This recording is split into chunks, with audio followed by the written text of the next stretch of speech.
Hello friends, आज फिर से मैं आ गया हूँ लेके अपने एसएससी सीजीएल सीएचएसएल की मोस्ट एक्सपेक्टेड जनरल साइंस की क्वेश्चन की सीरीज़ पार्ट 4 को लेके। इसके पहले मैंने इस सीरीज़ के पार्ट 1, पार्ट 2 और पार्ट 3 अपलोड कर दिया है। अगर आपने अभी तक इन पार्ट्स को नहीं देखा है तो इसको ज़रूर से देख लीजिए, ये आपको बहुत हेल्प करेगी अपनी प्रिपरेशन करने के लिए।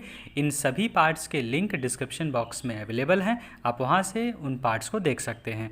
तो हमने पार्ट 3 में क्वेश्चन नंबर 75 तक डिस्कस किया था, तो आज इस पार्ट 4 में हम क्वेश्चन नंबर 76 से स्टार्ट करेंगे।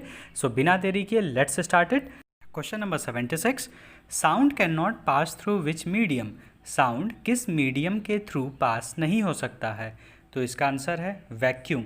वैक्यूम के थ्रू साउंड पास नहीं हो सकता है, या आप सिंपल से समझ सकते हैं कि वैक्यूम में साउंड ट्रेवल नहीं करती है। Okay, next question, full form of sonar is. Sonar का फुल फॉर्म क्या है? तो सोनार का फुल फॉर्म है साउंड नेविगेशन एंड रेंजिंग। ठीक है, ये बहुत बार आता है सोनार का फुल फॉर्म लिखने के लिए, तो सोनार का फुल फॉर्म है sound navigation and ranging. Okay, next question, unit of frequency of sound is. Sound की जो फ्रीक्वेंसी होती है, तो फ्रीक्वेंसी की यूनिट क्या है? तो फ्रीक्वेंसी की यूनिट होती है हर्ट्ज। ठीक है, तो फ्रीक्वेंसी को हम किस में मेज़र करते हैं? हर्ट्ज में। Okay, next question, the pitch of A sound depends upon. जो साउंड की पिच होती है वो किस पे डिपेंड करती है? तो वो फ्रीक्वेंसी पे डिपेंड करती है।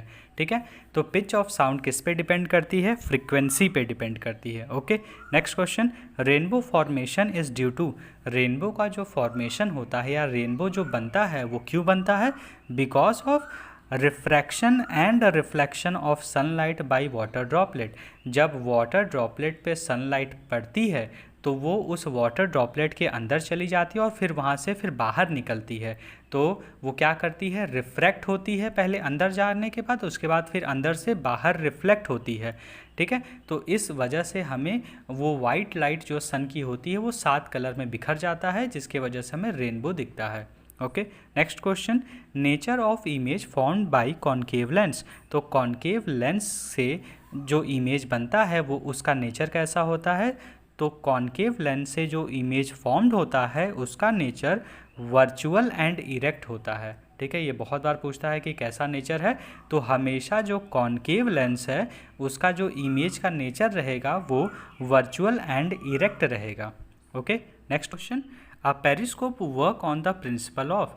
जो पेरिस्कोप होता है वो किस प्रिंसिपल पे काम करता है? तो रिफ्लेक्शन प्रिंसिपल पे काम करता है। हम पेरिस्कोप का यूज़ कहाँ करते हैं?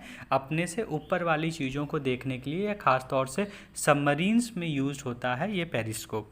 ओके, तो ये किस प्रिंसिपल पे बेस्ड है? रिफ्लेक्शन प्रिंसिपल पे बेस्ड है, क्योंकि इसके अंदर प्लेन मिरर लगे होते हैं।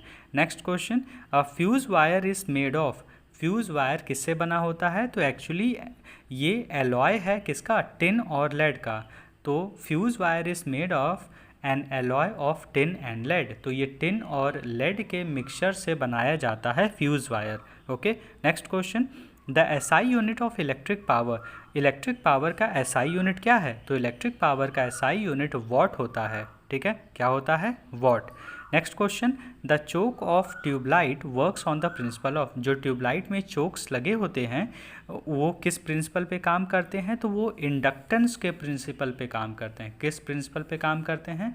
इंडक्टेंस के प्रिंसिपल पे ट्यूबलाइट का चोक वर्क करता है। Okay, next question, a solution that turns a blue litmus paper red will be of which nature। तो हम उस सॉल्यूशन की बात कर रहे हैं जिसमें अगर हम लोग ब्लू लिटमस पेपर को डिप करते हैं, डुबाते हैं, तो हमारा blue litmus paper red colour का हो जाएगा। तो वो कौन सा सॉल्यूशन है? वो एसिडिक सॉल्यूशन रहेगा। कौन सा सॉल्यूशन रहेगा? एसिडिक सॉल्यूशन में ही blue litmus paper red colour का हो जाता है। Okay, next question, curd is sour due to the presence of which acid. जो दही होती है, दही हमारी खट्टी होती है, तो वो जो खट्टापन है वो किस एसिड के वजह से होता है? तो वो लैक्टिक एसिड के वजह से होता है। तो जो दही खट्टी होती है उसमें ये जो खट्टापन है वो किस एसिड के वजह से है? तो वो लैक्टिक एसिड के वजह से है। Okay, next question, in modern periodic table sixth period contain how much element. ये भी बहुत बार क्वेश्चन पूछा जाता है कि मॉडर्न पीरियोडिक टेबल में जो सिक्स्थ पीरियड है उस सिक्स्थ पीरियड में कितने एलिमेंट प्रेजेंट हैं। तो उस सिक्स्थ पीरियड में 32 एलिमेंट प्रेजेंट है। कितने एलिमेंट प्रेजेंट है? 32 एलिमेंट प्रेजेंट हैं सिक्स्थ पीरियड में। ओके, और यही सिक्स्थ पीरियड हमारा लॉन्गेस्ट पीरियड भी होता है। Next question, noble gas are placed in which group of modern periodic table. जो नोबल गैस हैं वो नोबल गैस को हम मॉडर्न पीरियोडिक टेबल में किस ग्रुप में रखे हुए हैं? तो 18th ग्रुप में। ठीक है, 18th ग्रुप में नोबल गैसेस को पुट किया गया है मॉडर्न पीरियोडिक टेबल में। Okay, next question, sound become a hazards noise pollution if it's level exceeds by how much. जो उसका लेवल है, हम जानते हैं कि साउंड को हम किस में मेज़र करते हैं? हम मेज़र करते हैं उसको डेसिबल में। तो यहाँ पूछ रहा है कि जो साउंड है वो कब नॉइस में कन्वर्ट हो जाएगी, या हैजार्डस नॉइस पॉल्यूशन कोई भी साउंड कब प्रोड्यूस करती है? तो वो प्रोड्यूस करती है जब उसका जो लेवल है 150 डेसिबल से ऊपर हो जाए। किससे ऊपर हो जाए? 150 डेसिबल से जब ऊपर की साउंड प्रोड्यूस होने लगेगी तो वो साउंड नॉइस हो जाती है एक्चुअली में। ठीक है, next question, burning waste in large furnace is called. जब हम जो वेस्ट होते हैं, जो कचड़े होते हैं, जब उसको हम एक बड़े से फर्नेस में बर्न करते हैं तो उस प्रोसेस को क्या कहा जाता है? उस प्रोसेस को कहा जाता है प्रायोलाइसिस। क्या कहा जाता है? प्रायोलाइसिस कहा जाता है। Okay, next question, earthworm farming is known as. जो अर्थवॉर्म होते हैं, ठीक है, तो अर्थवॉर्म की फार्मिंग को हम क्या कहते हैं? उसको हम कहते हैं वर्मी कल्चर। कौन सा कल्चर कहते हैं? Vermi culture. ये भी बहुत बार पूछा है कि अर्थवॉर्म की फार्मिंग को क्या कहते हैं? तो वर्मी कल्चर कहते हैं। या फिर आपको जस्ट उल्टा पूछ सकता है कि वर्मी कल्चर में हम किस जो है कि इंसेक्ट की फार्मिंग करते हैं? तो अर्थवॉर्म की करते हैं। ठीक है, next question, ozone layer of earth absorb which type of rays. जो ओजोन लेयर है हमारे अर्थ के ऊपर, वो कौन सी रेस को एब्जॉर्ब करता है? तो वो एब्जॉर्ब करता है यूवी रेस को। यूवी रेस को हम कहते हैं अल्ट्रा वायलेट रेस।